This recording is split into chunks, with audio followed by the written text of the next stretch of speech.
My twin sister killed me and got married to my husband. Part 1. It was a hot afternoon. I was sitting down on the couch alone. My husband wasn't around. He had gone to work and my children had gone to school. I was eating some fruits, slicing and licking each one slowly. I had just finished talking with Mama. It was the longest conversation we had ever had. Before the call ended, she told me Nneka was coming over to stay in my house. I was so happy and excited. I loved my twin sister so much that I could do anything for her. Growing up, we had the best of times. People admired our relationship and even wished they had what we had. And any baby, that's what I used to call her, my identical twin sister. I remember how we used to cause trouble, and no one could ever tell which of us did it because we looked exactly the same. I sat there laughing on the couch as the memories came flooding back. Then I heard a knock at the door. I quickly rushed to open it.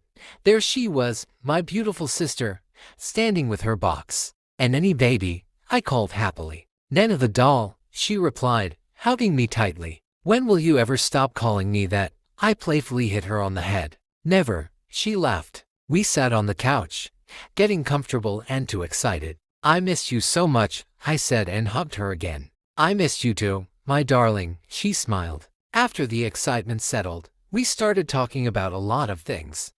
She told me how hard life had been for her ever since she lost her last job. I felt really bad and assured her that everything would be fine. "Now you day enjoy now. See big house, 2 children, fine husband. See how you're just relaxing and eating fruits with no stress," she joked. "A baby," I laughed, waving her off. Just then, my husband Dele walked in.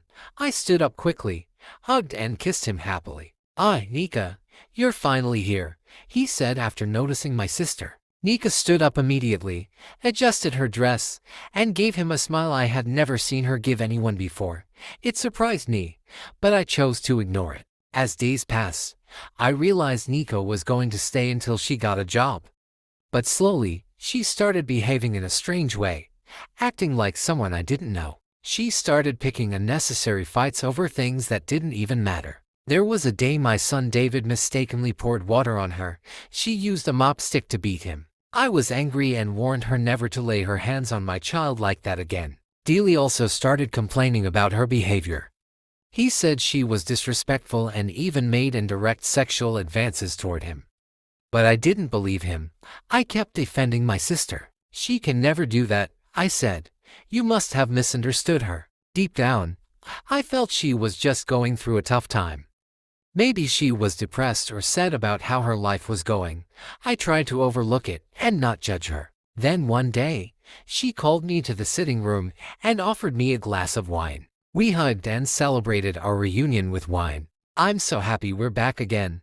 I missed you, silly girl," I said. "I missed you too, Nnenna the doll," she replied. "Stop calling me that," I glared, but she laughed harder. "Never," she said. "Drink up," she urged me to. I smiled and nodded, then drank the wine all at once. As I was about to pick the second glass, I started feeling something strange in my stomach. A sharp pain hit me suddenly. I tried to stand, but I couldn't. "Art, my tummy is paining me," I groaned, holding my stomach. "Nnenna, what's wrong with you?" Nneka asked. My tummy," I managed to say as I fell to the floor. I started coughing and vomiting blood. I stretched out my hand to her for help, but all she did was fold her arms and stare at me. Then she gave me a big, creepy smile. A kind of smile I had never seen on her face before. And before I could understand what was happening, I felt something sharp pierce into my stomach. It was a knife. I screamed and cried, my eyes widened in shock. Nneka was holding the knife. She stood over me, staring, smiling, wickedly, like a stranger. Tears rolled down my eyes as I struggled to breathe. She knelt beside Nnenna, slowly dragging the blood-stained knife from Nnenna's face down to her throat. "Rg," Nnenna groaned weakly. Her voice cracked as tears rolled down her cheeks, but Nneka just smiled again. "Don't worry, baby. I understand what you're trying to say. I'll take care of your kids for you," she said casually. "And your husband too," she added with a twisted grin. That was the last thing Nnenna heard before her body finally gave up. She took her last breath right there on the cold, bloody floor. Finally, Nneka whispered with a smile. She quickly checked her wristwatch and realized that Dele and the kids would be back any moment. Without wasting time, she jumped into action. She took off her clothes, rushed to Nnenna's wardrobe, and changed into one of her sister's outfits. Then she undressed Nnenna's lifeless body and dressed her up in the clothes she had just removed. After switching their clothes, she carried her own blood-stained dress to the backyard and set it on fire. A few minutes later, Dele and the kids arrived. What they walked into was a horrific scene. Nneka was on her knees beside Nnenna's body, crying loudly. "Blood of Jesus, what happened here, honey?" Dele called out in shock. Nneka turned to him immediately, pretending to be Nnenna with tears streaming down her face. "Honey, you're finally back," she cried, rushing into his arms. Dele looked confused and terrified. "Wait, don't tell me ... Jesus Christ. Did your sister kill herself?" "Yes, she did," Nneka cried even louder. "I was in the bathroom taking a bath. When I came out, I met her lying here with a knife in her hand." "Honey, she killed herself. My twin sister killed herself. Oh God." Dele hugged her tightly, still shaken. "It's okay, babe. But why would she do something like that?" "I don't know," she sniffed. "But she left a letter." She picked up a folded piece of paper and handed it to him. She said she was tired of life, that no matter what she tried, nothing ever worked for her. So, she decided to take her own life so she wouldn't be a burden to us. She even apologized for all the trouble she had caused. Dele read the letter in silence, his eyes heavy with disbelief. "I didn't ask for her apology. What am I going to do with it?" she cried. "I just want my sister back." He pulled her into another hug as she wept harder. The kids were crying too, terrified by the sight of the dead body. "Who died, please? I hope it's not my mummy," little David asked, crying. "No, baby, Mummy is here," Nneka said, rushing to hug him tightly. When the news reached Mama, it hit her so hard that her mental health started to decline. "Chimo, not my child though," she wailed. "This is really my child's handwriting." "Nneka, why?" she cried. When she was handed the letter, she sobbed even more. The whole village mourned. People came from far and wide to comfort the family.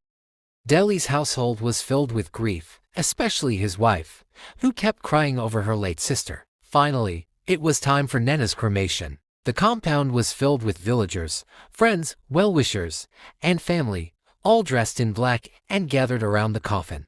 Dele and his family arrived in their car. Nneka looked tattered. She wore dark shades and tied a scarf around her head to make her grief look more real. As soon as she saw the crowd and the coffin, she broke down dramatically. She ran toward the coffin and fell to her knees, wailing. "Nneka, why did you leave me alone in this wicked world?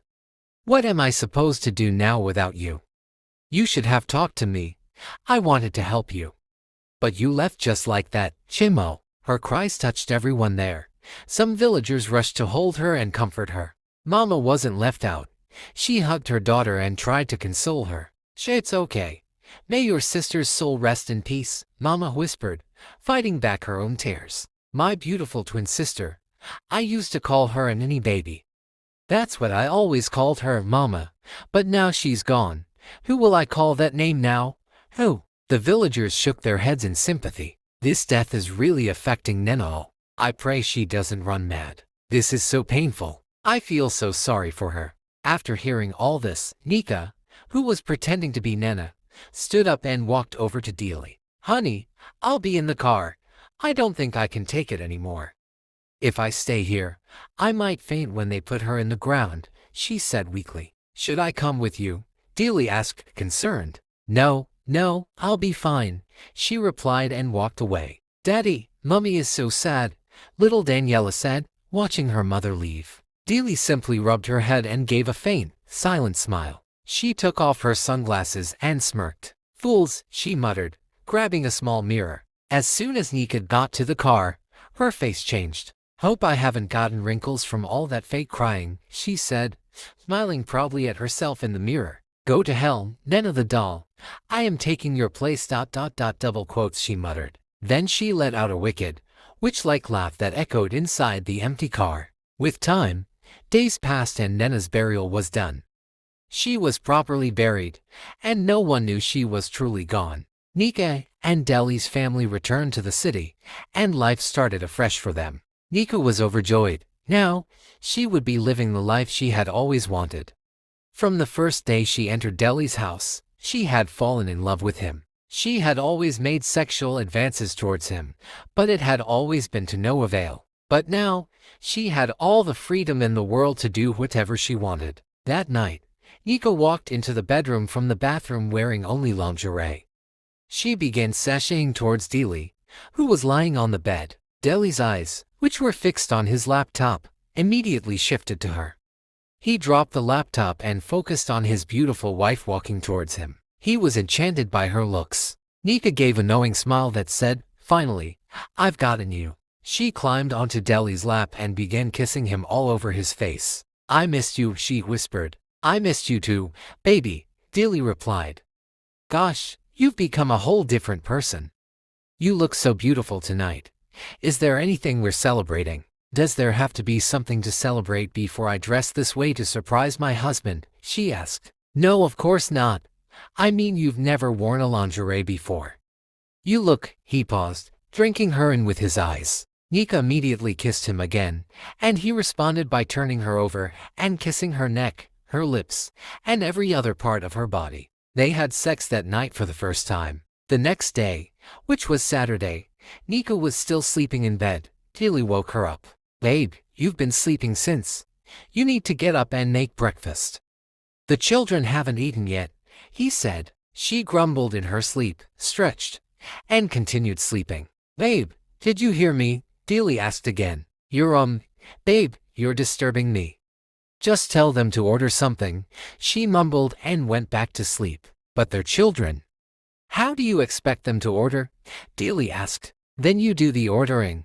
You're disturbing my beauty sleep, Dele," she said, and covered herself from head to toe with the duvet. Dele stood there, confused by her behavior. Being the gentleman he was, he decided to let her be. Maybe she was still tired from the burial and maybe from everything that happened last night. What else could he do? He didn't know how to cook, so he decided to order food. He ordered pizza for the children. The children had that for breakfast. Later in the afternoon, Dele received a call from the office asking him to come in. He quickly had his bath, dressed up, and kissed everyone goodbye. But before leaving, he told Nneka not to forget to make lunch for the children. When Nneka finally woke up, she walked into the parlor and saw the children watching TV, relaxed and laughing. "Good morning, Mummy," Nnenna and David greeted her. Instead of replying, she acted cold. "What are you both doing there?" she asked. "We're watching TV," Nnenna replied with a smile. "I know and I can see that. I'm not blind," she hissed and walked into the kitchen, then returned. "You mean to tell me you both didn't wash the plates in the kitchen? Who are you leaving them for?" she asked. David and Nnenna looked confused. "But we've never washed plates before. You've always been the one doing the dishes ever since we were born," David said. Nneka immediately laughed out loud, clapping her hands in the process. "And I should do Genie, thunder fire that your mouth there. My friend, will you take your nonsense but off that cushion and go wash those plates?" Fear gripped the children. They had never seen their mother act that way before. "Why are you still standing there? Do you want me to come and grab you?" she said. They immediately ran to the kitchen in fear and started washing the plates. Then suddenly, a scream pierced through the whole house. Nnenna was crying.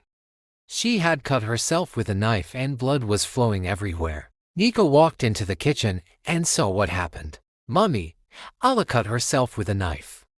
The wound is very deep. Please help," little David cried. Nneka only hissed and walked away. "Mummy," Alla called, crying. They were terrified by the sight of the blood. David quickly took salt and applied it to the wound. Nnenna winced and cried all through. "Sorry, okay, you'll be fine," David said, hugging her while she sniffed. After the incident, Nneka made food for herself, sat in the parlor, and ate while watching TV. The little children came to meet her. "Nnen, what is it this time?" she asked. "We're hungry, Mummy. We haven't eaten lunch yet," David said. "My tummy is rumbling," Nnenna added. "And so, what do you want me to do? Should I turn myself into food for you?" Come and eat me then.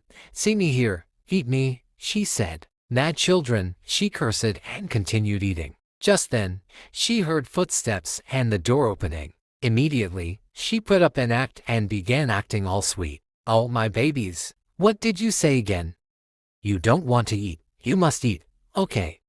Don't make me worried, please. Come, sit down, she said, and set them down, giving them the food. Then, pretending to just notice Dele walk in, she said, "Oh honey, you're back," and went to kiss him. "Welcome, baby," she added. "Thanks, baby. What happened? I was hearing your voice from the gate," Dele said. "My dear, is it not your children? They've refused to eat since you left. I don't know why. I've been forcing them, but they refuse to eat anything," she said. "David and Daniela, why are you refusing to eat?" "Don't stress your mother, okay," Dele said. "Welcome, Daddy," Daniela greeted. "My darling," he replied and hugged her. His eyes went straight to her finger, and he was shocked to see a deep wound. "Honey, what happened to your finger?" he asked, worried. Daniela was about to speak when Nneka quickly interrupted. She nervously chuckled. "Babe, it's nothing.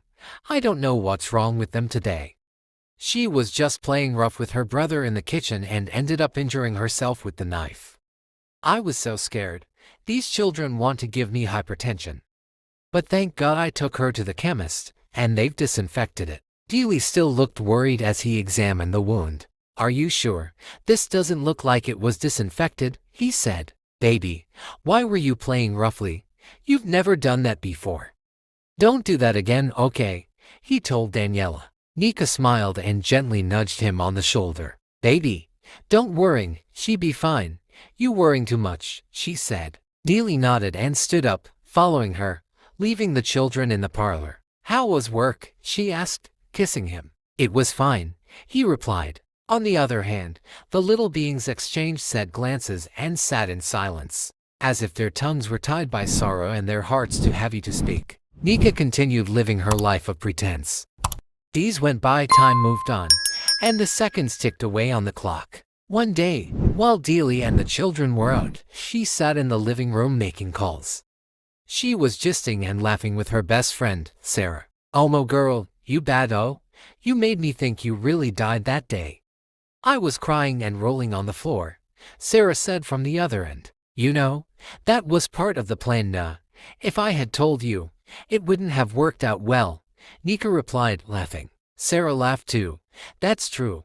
So right now, you're using her phone and number, right?" "Yes, nah. I had to. So make sure you save it so you can always reach me." "Done that already," Sarah said. "But wait, oh. This one that he's not married to you. You're not his wife. You're only pretending to be. You know." "I know, but I don't think there's any need for that. He's mine now, and mine alone," Nneka said proudly. "But he's married to Nnenna, not you. You need to find a way for him to marry you, oh, so that, God forbid, if anything happens tomorrow, you'll have something to hold him down with," Sarah said. Nneka's eyes immediately widened. "Almo, not true, oh, but you know, it'll look suspicious if I ask him to marry me again now," she said. "Then do the needful," Sarah said. And immediately, Nneka smiled out loud. They continued chatting, laughing, and catching up like old times. That night, Dele was lying on the bed, already dozing off. Nneka turned to him and started rubbing his chest gently. "Honey, there's something I want to tell you," she said softly. "What is it?"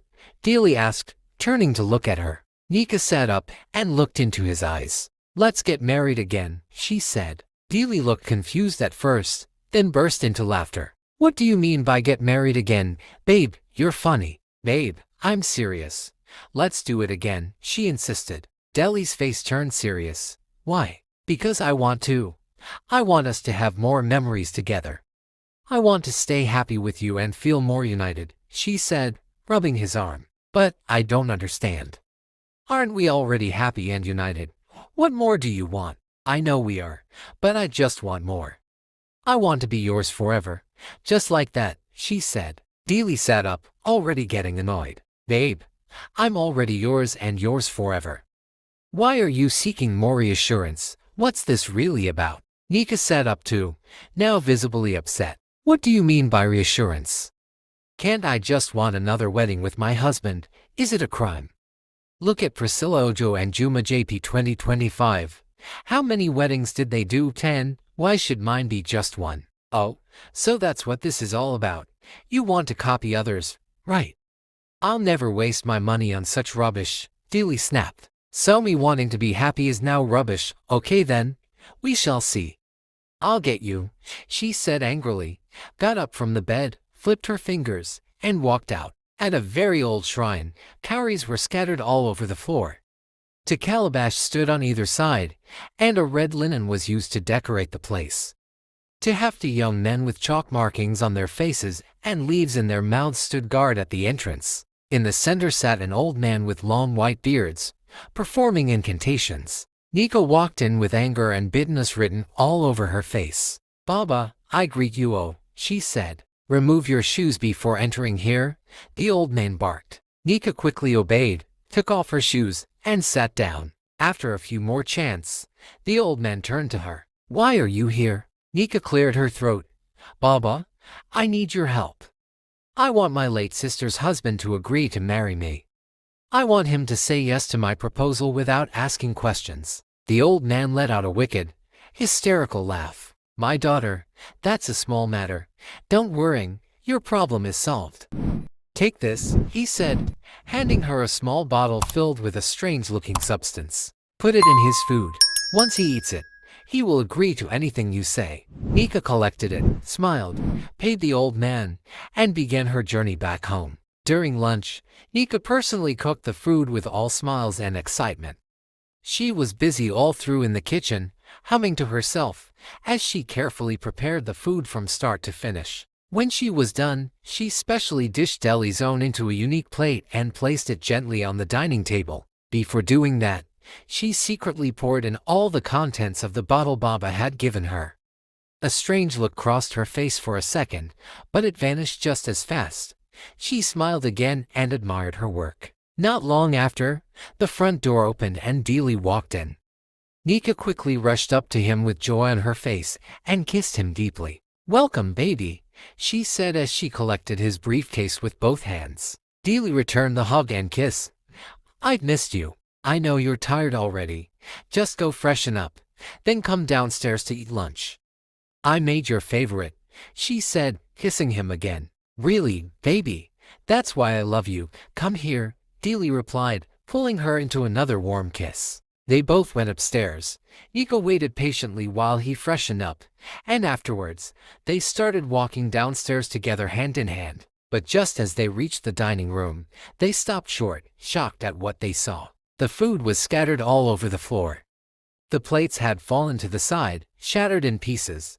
The table was in a mess. And standing in the middle of it all were Nnenna and David, facing each other angrily. Nneka froze, her face twisted in disbelief and anger. What happened here? She screamed. Nnenna stepped forward quickly. Is it not David? I was just walking past on my own and he started chasing me around the whole house. Then he poured Daddy's food away. Jesus, David jumped in. Mummy, don't mind her, she's lying.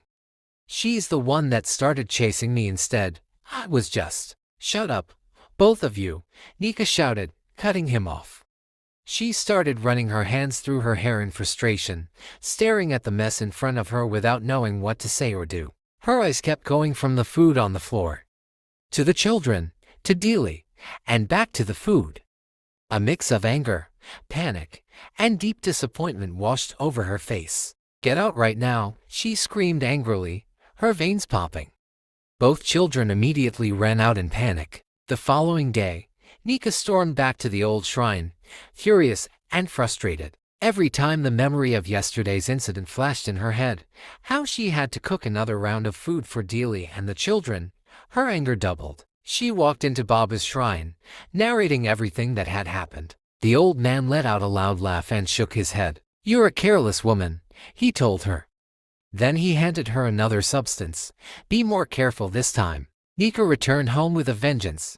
Determined not to fail again, she put all her energy into cooking Dele's favorite. Only this time, it was even more delicious.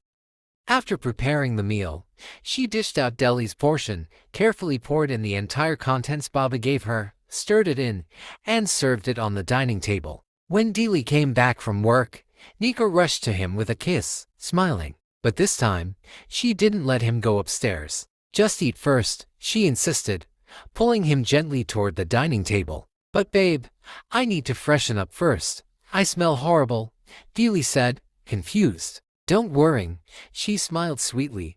"I love how you smell. Just sit and eat." Dele laughed. Okay, if you insist."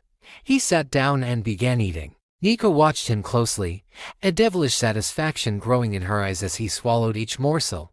She rubbed his head affectionately. "Is it delicious?" she asked. "Very delicious, babe," Dele said, chewing the egusi soup and akpu while tearing into the meat. "This is your best yet." Nneka beamed.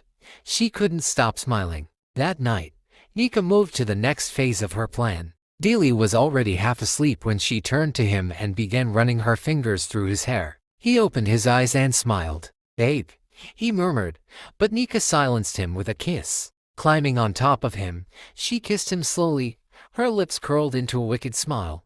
Dele was entranced by her touch. "Babe, I want to ask you something," she whispered. "Go ahead. Let's get married again," she said softly, watching his reaction.